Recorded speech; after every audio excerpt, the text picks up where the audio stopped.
Very good evening to all dear student. आज हम तीन छोटे छोटे से टॉपिक जैसे खनिज किसको कहते हैं, अयस्क किसे कहते हैं, गेंग किसको कहते हैं और इनके उदाहरण क्या क्या है और यदि इनके टाइप्स हैं तो कौन कौन से टाइप्स हैं। ठीक है बेटा, ये पढ़ने जा रहे हैं।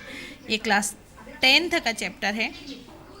तो उसमें पहला दे रखा है आपको खनिज। ये क्वेश्चन जो है एग्ज़ाम में अधिकतर पूछा जाता है। इन पे छोटी छोटी सी परिभाषाएं पूछी जाती है। ठीक है कि खनिज क्या है, खनिज की परिभाषा बताइए, अयस्क क्या है, अयस्क की परिभाषा बताइए, गेंग के उदाहरण बताइए, अयस्क के उदाहरण बताइए, है ना, खनिज के टाइप्स बताइए। तो ये क्वेश्चन परीक्षा में पूछा जाता है। तो परीक्षा की दृष्टि से बहुत इम्पोर्टेंट टॉपिक है ये, तीन छोटे छोटे से। तो शुरू करते हैं हम इसको। देखो, पहला दे रखा है कि खनिज, खनिज किसे कहते हैं, है ना। तो वे तत्व या यौगिक जो हमारी भूपर्पटी में, जमीन के अंदर, ठीक है, भूपर्पटी में प्राकृतिक रूप में पाए जाते हैं, उन्हें हम क्या कहते हैं, खनिज कहते हैं।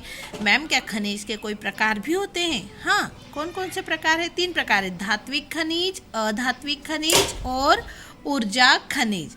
तो देखो, धात्विक खनिज के उदाहरण कौन कौन से हो जाएंगे? लोहा, तांबा, बॉक्साइट, मैग्नीज और जो है सोना। ये किसके उदाहरण हैं? धात्विक खनिज के उदाहरण है। अब हम देखते हैं अधात्विक खनिज के उदाहरण। तो अभ्रक, जिप्सम, चूना पत्थर, ये किसके उदाहरण है बेटा? तो ये उदाहरण हो जाएंगे अधात्विक खनिज के उदाहरण।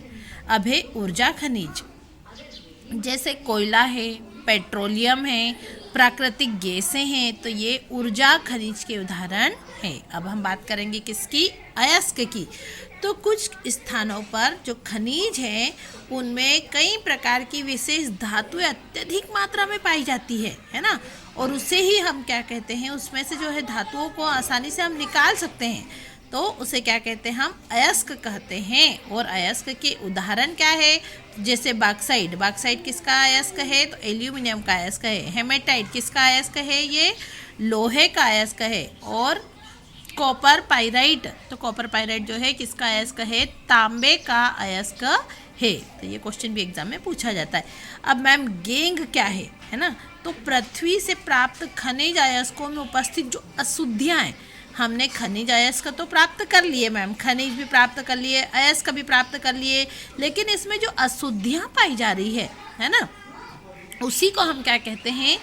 गेंग कहते हैं। क्या कहते हैं बेटा उसको? गेंग। ठीक है, जैसे कि मिट्टी, रेत आदि, ये सब किसके उदाहरण हैं? गेंग के उदाहरण है। ये सब गेंग के अंतर्गत आते हैं, है ना। जैसे हमें जो है, हमने निकाला लोहा, तो क्या लोहा हमको शुद्ध रूप में मिलेगा? नहीं, उसके साथ में मिट्टी भी आ जाएगी, है ना, तो रेत भी आ जाएगी, उसको हम क्या कहेंगे? गेंग कहेंगे। ठीक, तो गेंग के उदाहरण क्या क्या लिखेंगे आप? चूना पत्थर, मिट्टी, रेत, ऑक्साइड, सल्फाइड, कार्बोनेट, ये सब चीज़ें जो है गेंग कहलाती है। तो मुझे उम्मीद है आपको ये 3 छोटे छोटे से टॉपिक अच्छे से समझ में आए होंगे। Thank you all of you for watching my video.